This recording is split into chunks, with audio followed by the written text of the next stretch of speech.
Informed Sources is made possible in part by Susie and Pierre G. Villery. With a lifetime of passion for public television, we are pleased to help underwrite Informed Sources. Please join us in supporting WYES TV.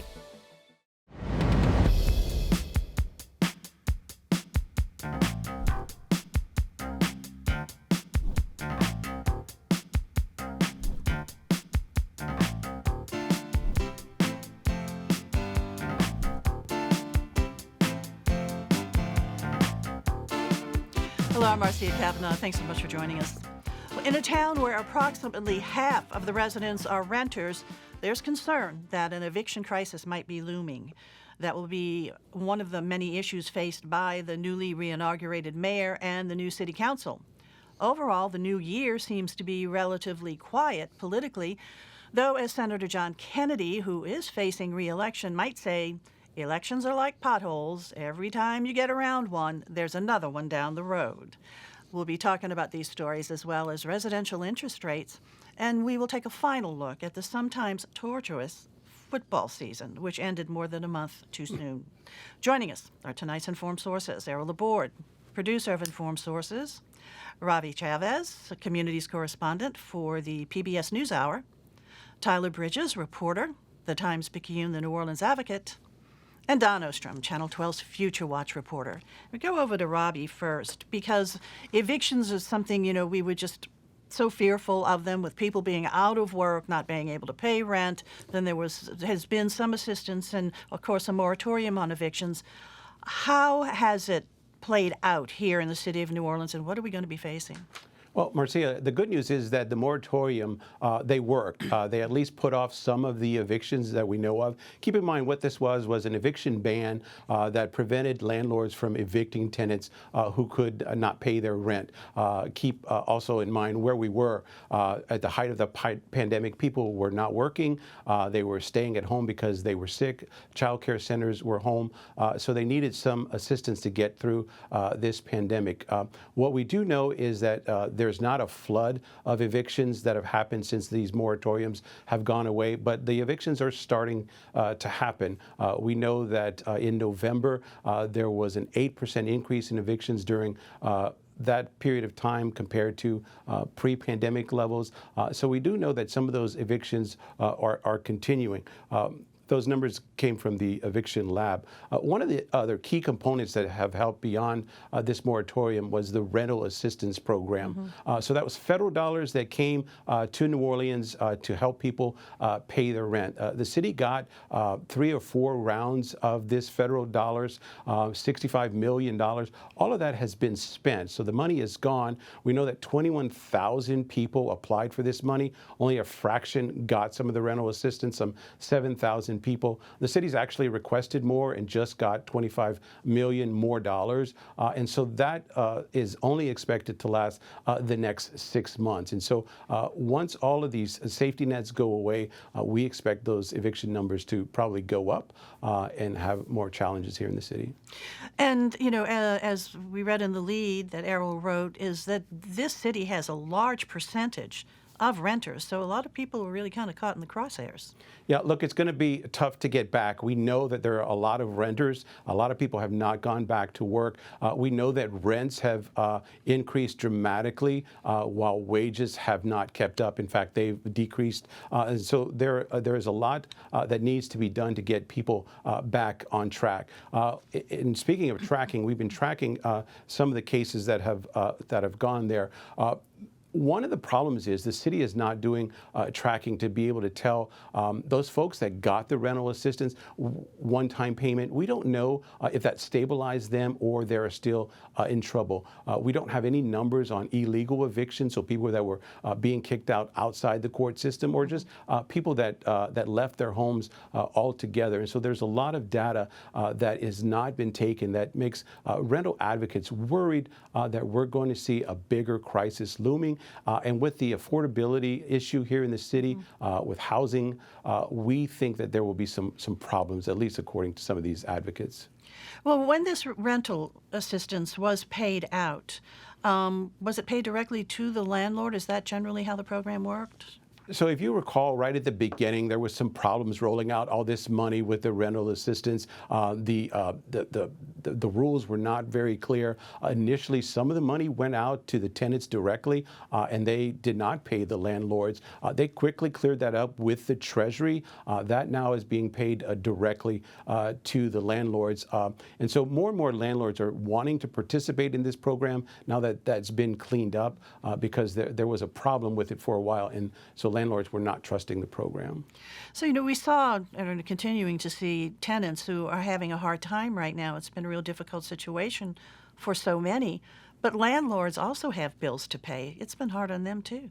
Absolutely. I'm glad you brought that up. Landlords were kind of caught in the middle. They couldn't evict people, but they had bills to pay. They had taxes to pay. They had repairs on their buildings that were necessary. They didn't get all the protections that tenants got.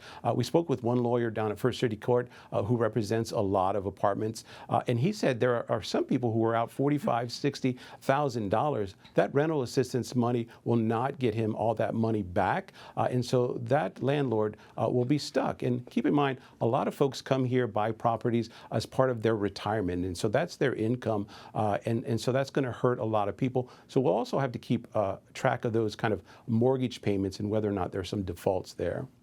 So has there been any sort of system set up or any sort of project to help folks on the legal end, both the tenants and the landlords? Is there something that can help them navigate the system a little bit better? Yeah, this is one of the good things that have come out of this pandemic pain. The city now has diversion programs, and what that is literally it's a help desk that sits right outside of the eviction courtroom, and it's staffed with attorneys that can walk in with people who need help in the courtroom, who can negotiate things with the landlords on behalf of the tenants. It's also staffed with people from the city that can go in and talk to the judge and say whether or not a person was approved for this rental assistance. That allows the judge to have some discretion on how to move forward with that case. So those have been very, very helpful. On top of that, the city now has funded a $2 million right to counsel program. So that literally will give people the opportunity to have an attorney throughout the process from the beginning to the end of the eviction, not just as they're walking into the courtroom. And we do know that like 64% of the people without legal representation, they end up losing their cases. And so everyone thinks that when folks have a proper defense, they'll be able to fight these evictions a little bit better. How are the courts handling this? I mean, this is what's anticipated to be a really big volume coming through. Yeah, it is. And initially, we all expected that there was going to be a flood of evictions once the moratorium was lifted. That didn't happen, in part because we're still in the middle of a pandemic. So there still are some social distancing rules at the courthouse. And also, the court can only have so many cases per day. In addition, with the pandemic, they've had to spread it out. And so that has slowed things down. Definitely a full docket. I spoke with the chief judge at First City Court, and she hopes that these things will just be more evictions that over time, as opposed to a big flood of evictions. So, Robbie, somebody who might need some legal assistance, who can they get in touch with? Yeah, so one of the groups that's really spearheading this help desk, as well as the diversion programs, is the Southeast Louisiana Legal Assistance. They are very helpful. If you go find a story that I did on the PBS NewsHour website, it has a link to them, and you can find out how to reach them. Very helpful. They've helped a lot of people during Hurricane Ida and have stepped forward during this eviction crisis. So the website is what, pbsnewshour.org? Yes, sir. Yes, ma'am. Okie doke. And also you can see PBS NewsHour weekly at 6 o'clock here on Channel 12 and WYES. Thanks a lot, Robbie. Yep. Okay, E, let's go on over to you. Some swearing in over at City Hall, the mayor, and new council members. Yeah, it used to be whenever you had a swearing in, it was like a big party. Well, usually they were in the spring, so they were a little bit more festive, and the tradition used to be to wear white linen suits, when you're being sworn in. Right. Well, we've gotten away from all of that, and of course it's been moved up to in January. This was a lot more subdued, and of course it was subdued in deference to the whole COVID situation. You could not make it subdued without a lot of people noting that. And so the mayor's ceremony was actually on the front step area of Gallier Hall, and it was a list of about 40 people who were invited, and the council was sworn in the council chamber at a separate time. to an invited list, and so it wasn't a big crowd, but there were the media there, and there were the speeches, and the mayor's speech promised saying, better days are ahead, and I don't for a moment doubt her sincerity about that. There may need to be a little asterisk that says, unless there's another extraordinary event like what we've had before. 4 years ago, who would have predicted about COVID? But she said that New Orleans has a lot of potential, one, for getting federal funding. Not just millions, she says, but billions, because we are important as a global city. So in terms of the port and that type of technology, that we have real deference for that. In terms of some of the immediate things he needs to do, there's, of course, getting out of COVID and straightening out from that, fixing up all the IDA problems, and the garbage contract problems. That was one thing she pointed out. And of course, it's probably every mayor since Etienne de Boré, the first mayor, probably promised doing something about crime. And so all of those things were there. But it was, a happy event, and the mood was good. Meanwhile, in the council chamber, 7 council members were sworn in. 5 of them are new, at least they're new in their position. There's Oliver Thomas, who was a councilman from one district, who's representing a different district. And so the 2 council members who still are where they were last time are Joe Giarrusso and Helena Moreno. And so I guess they're the bulk of leadership. And the politics tends to get a little bit different when you get into your second term, especially once your mayor is term limited, when the executive is term limited, because sooner or later this will become, people, well, it's already there, that we'll be electing a new mayor next time. And so people can think about it. And so I think some people want to make a better presentation themselves, want to get more experience out there. And so I think you're going to see more political entities develop during that period of time. And so a lot of times for an executive with a plan, the time to do it, if you got your big stuff, if you got your big guns, do it as soon as you can, right after getting into office. It will be interesting to see how this new council works out, and certainly what Oliver Thomas will be doing. He certainly knows the workings of the council. He knows it from the perspective of 2 districts and having been councilman at large. Right. And so, yeah, he knows it up and down. And certainly one of the issues that they're all going to have to deal with is affordable housing. And like Roby was just talking about, we expect more evictions down the line, and there is a big problem of affordable housing here. And the 2 districts that he's represented have both had those kind of problems, right. And so he's going to have had experience in that. Okay, E, thanks a lot. We go on over now to Tyler. And we are in a year of a Senate race, U.S. Senate race. John Kennedy has to seek re-election if he so desires. Right. The election is November 8th.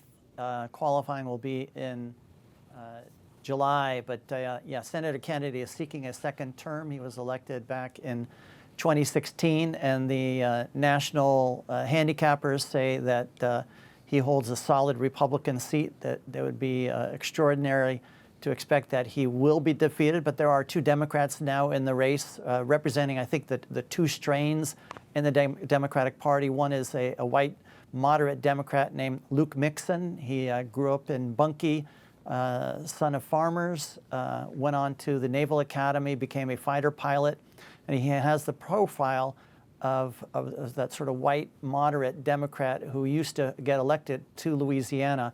But no Democrat has been elected to statewide office in Louisiana since 2008, except for John Bel Edwards in 2015 and 2019. And then the other candidate, other Democrat who got in the race just this past week is Gary Chambers, who would be familiar with the folks in our area because he ran for the congressional seat last year, won by Troy Carter. He finished 3rd. Gary Chambers is a black progressive from Baton Rouge, very compelling message, strong message on social media. So he represents the theory that Democratic Party needs to grow by turning out people who have not felt like they had a reason to vote. Gary Carter came real close to being in the runoff. Gary Chambers did come. Chambers, I'm sorry. Yeah, he finished just behind Karen Carter Peterson, right. Who did make the runoff against Troy Carter, but then now Congressman Carter did win that race. Okay, so let's talk about money. Senator Kennedy has a really big war chest. How can people combat that? He's got a big wad. He's sitting on $10 million, and we don't know yet how much Luke Mixon is going to announce when the first reports come due at the beginning of next month. And Gary Chambers just in the race, but you know, if Luke Mixon raises $1 million from every month until the election day, and he gets to $10 million, well, he would just catch up with what John Kennedy has today. So Senator Kennedy is indeed has a formidable war chest in a state that elects Republicans. Senator Kennedy won his election back in 2016 with 60% of the vote. Bill Cassidy won his re-election with 58% of the vote 2 years ago, in that same election where Donald Trump won 57% of the vote in the state. I'll tell you another political advantage that Kennedy has that we've never really talked about in American politics, and that he is a darling of YouTube. If you look at the website, there are some websites that have clips of congressional hearings. And, you know, they go around, and we've just gone through a period of a lot of hearings to confirm appointments. And they zone in on Kennedy. When Kennedy goes out, because invariably it could be Kennedy versus a liberal Democrat that Biden has nominated. And Kennedy goes after him. And it's fun. I mean, it's actually theater at all times. There he is with that folksy accent. And he kind of seems like a country bumpkin, but he's smart. You know, he's very smart. And to kind of see the two jive, and he gets so much attention just from those. And of all the senators, I mean, you know, they'll show the senators too, but they tend to show Kennedy more. And I think that helps him build his base also. Yeah, there's various ways a senator can perform their office. Some are very much the insider, trying to get things done through the inside. Senator Kennedy seems to have chosen the route of getting media attention through his comments and quips. People on the left can't stand it, but it certainly seems to have made him a person who's become much better known as a senator than normally a first-term senator would be. Well, the rule of politics is to always provide a good soundbite. And he does that well. Yeah. And the media knows it too. They go right for it right. too.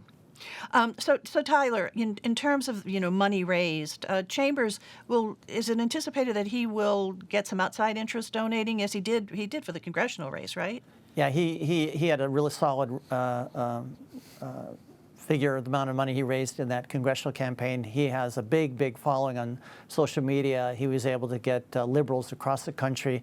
Again, his message will be let's grow the Democratic Party, and by using his social media platform, Luke Mixon will have a sort of traditional moderate image that we need, that the best approach to getting elected will be to promise to work with the Republican Party, act in a civil way, and both Mixon and Chambers are hitting Senator Kennedy hard for his vote against the infrastructure package that's going to send billions of dollars to Louisiana. And they both note that Senator Cassidy was among the Republicans who voted for that infrastructure bill. Okay, so we're just getting going with this election in November, right? Just getting going, and I guess, again, Kennedy is a strong favorite. Okie doke. Thanks a lot, Tyler. Dawn, over to you. Housing interest rates, what's it looking like for the future? Well, first, the Feds have indicated they're going to raise interest rates probably 4 times this year. And it's important to note that mortgage rates aren't directly tied to that Fed rate, but it does influence other policies that ultimately trickle down to mortgage rates. We saw throughout, especially 2020 when COVID hit, the lowest mortgage rates anybody alive today has ever seen, below 3%. When my parents were buying houses in the 70s and 80s, mortgages were at double-digit interest rates. And then 15 years ago, we were in single digits, but averaging around 5 or 6%. During 2020, we saw rates below 3%. And what that means for the average person is you can buy more house than you otherwise could afford, because over the lifetime of your loan, you're paying a little bit less. And for every $40 less you're paying a month, you're actually saving over the course of that loan $15,000, $25,000 over the life of the mortgage. So as the rates tick up this year, which I talked to 3 different mortgage lenders, and they all expect the rates will go up a little bit. They go up usually in increments of 0.15% or an eighth of a point, and each of those eighth of a point you can equate to $40 to $60 or $100 a month, depending on the size of your loan. So they will go up, and that means you can afford a little bit less house. But there's some danger with the rates as low as they were, with people buying maybe more house than they can afford. Because when the mortgage interest rates go that low, other things are going up. The price of other goods and inflation are going up. So you're paying more somewhere. You're always paying some more somewhere, aren't you? The scales don't quite balance out right. And the rates aren't based on federal policy, and they aren't based on inflation completely. They're based really on what is the amount of your loan, and what's the loan to value of the property you're buying, and what kind of loan is it, and what's the use you're going to have for the property. Is it will it be owner occupied? Will you rent it out? So it is all variable, and it will continue to be variable, but expect that we will see rates going up this year. They've already gone up a little bit. With this recent surge of COVID, they've taken some dips back down. And the New Orleans metro area is a little bit different than the rest of the nation in terms of what's happening with rates here, especially as you look maybe in Orleans Parish proper. We don't have new land to build on. There aren't new subdivisions popping up here, there, and everywhere for builders to say, let me entice you with new low rates. Come on over here, because we really have a supply and demand issue. If our demand is high, the prices can stay high, and the interest rates can stay high too. So our loan rates are a little bit different here. But as inflation rises and the supply chain strains continue to have their impact on our economy, so will mortgage rates. So we can expect to see them going up a little bit. They've already gone up 0.375 or 0.5% since the low, into the high threes instead of the low 3%. So if you're thinking of refinancing, is this the time to do it, move quickly, or what? Yeah, you'd want to lock in now because they're only going to get higher, but there are still closing costs to consider. You really want to talk to a lender and figure out what it's going to cost you over the life of the loan. If it costs a couple $1,000s just to close on that refinanced loan, how long are you going to have the loan before you save that $2,000 or $3,000? Yeah. You know, it's a money game, and you got to talk with somebody you can trust. The rates are low enough that it's a good time to make sure you're getting the best use for your money and getting the most bang for your buck, for sure. But we are anticipating that rates are going to be going this year. Everybody I talked to said, I don't have a crystal ball, Dawn, but I would expect to see them going up a little bit. All righty. Thanks a lot, Dawn. Go back on over to E. And, well, the Saints, their season's over. Not that we really wanted that to happen at all, but every year I've been warning to be aware of the January heartbreak, because it's happened every year except for that one glorious year when it wasn't a heartbreak. And we got into the playoffs or near the playoffs or something, and then something happened. Twice it involved Los Angeles with the famous no-call game when the Saints could have won and gone to the Super Bowl, and with this game last Sunday, where if Los Angeles had scored a touchdown, then the Saints would have wound up going to a playoff game. And it ended the same way, like with a big pass play catching it. So it's been a tough season. It's been, it's miraculous that they got that far on the edge of getting into the playoffs with all of the injuries that they had. I think one that people don't give enough credit for being fatal to the Saints was Will Lutz, who's their place kicker, who was injured early in the season and who really sat out the rest of the season. And it took the Saints a long time to find a replacement. And there were a couple of guys who were disasters. There were a couple of games that you can look at that had like a decent place kicker, putting in field goals. They were the one. And that alone right there would have put the Saints in the playoffs. And then there's a lot of excitement at the beginning with Jameis Winston winning the competition to be a quarterback. And I think people would have been excited to see how he did. He started off looking good, but then he was injured, and he was off for the season. Wait, can I break in here, Errol, for a moment? Sure. What would Jim Morris say about everything you're saying? Wouldn't he be saying woulda, shoulda, coulda? Yeah, but the difference is this is a different team. All right, this is a team that really could have. All right, and so I don't think people would have bought because they were there. It's a good team. Because the defense was particularly good in the shutting out Tampa Bay and Tom Brady, right? That game, it should be in the Hall of Fame. Can you imagine to shut out Tampa Bay 9-0 Okay, and the Saints beat Tampa Bay twice this season. Series of defending Super Bowl champions, they beat twice. And, you know, a few years ago, when Tampa Bay won the Super Bowl for the first time that season, the Saints beat them twice during the season. So for some reason, they had Tampa Bay's number, even though Tampa Bay has had the ability to come out better at the end. But you know, but the other thing was COVID, Right. and then the hurricane. They started with Hurricane Ida. And so, like, the first few weeks, the Saints didn't even know whether they were practicing in Texas for a while. Didn't know where they were going to have the home opener. They chose Jacksonville, where the rumor is that they chose Jacksonville because they wanted to bring Green Bay to where it would be hot and humid. They thought they might, you know, be less comfortable. If that was the strategy, it worked because they beat Green Bay. And so they really look good. And so between a hurricane and COVID and injuries, it was a masterpiece of coaching in terms of Sean Payton. And by the way, Sean Payton got COVID during the season also. And so I think we all kind of feel sad now, but at least I think there's something to be proud of. And you know what really hurts? Is that the season ended with beating Atlanta. Right. Okay, so you beat Atlanta, you know, everybody's cheering, and that lasted 20 minutes until they found out about the other game in Los Angeles, and it's, oh no, we're out. Okay, so. Yeah, it was definitely a tough season, and COVID really did take its toll. Remember that last Monday night football game? I mean, we hardly had a team to field. So, all right, E. Now it is time for other stories, and we're going to stick with you, E. Okay, February 1st, the legislature goes into a special session on redistricting. The allowed dates of February 1st through February 20th. You know, there's real momentum to create a second black majority district. Right now there's one, and the black population state's about 30%. And the governor has endorsed it, and there's a real feeling about that. So if that is created, and I think it really will, then that means one of the incumbent congressmen right now is going to really have kind of lose out. And so that's going to create another high interest congressional race to go along with the John Kennedy race. Okay, we'll be looking to see what happens. Robbie, over to you. Well, look, New Orleans is looking to figure out how to let the good times roll again with COVID raging out there. So we're going to look at the numbers to see whether or not we peak, whether or not hospitalizations go down, and whether or not there's some stability in the schools. Okay, Tyler?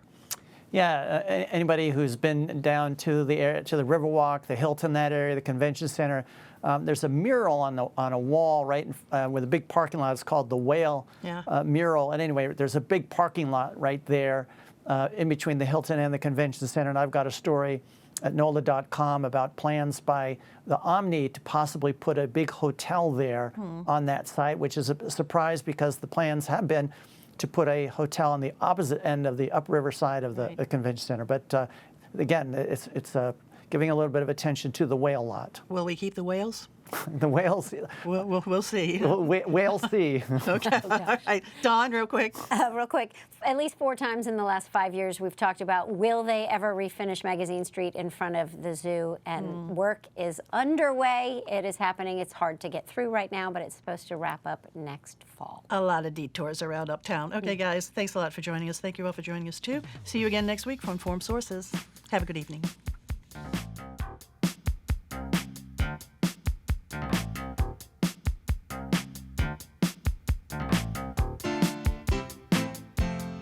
Informed Sources is made possible in part by Susie and Pierre G. Villery. With a lifetime of passion for public television, we are pleased to help underwrite Informed Sources. Please join us in supporting WYES TV.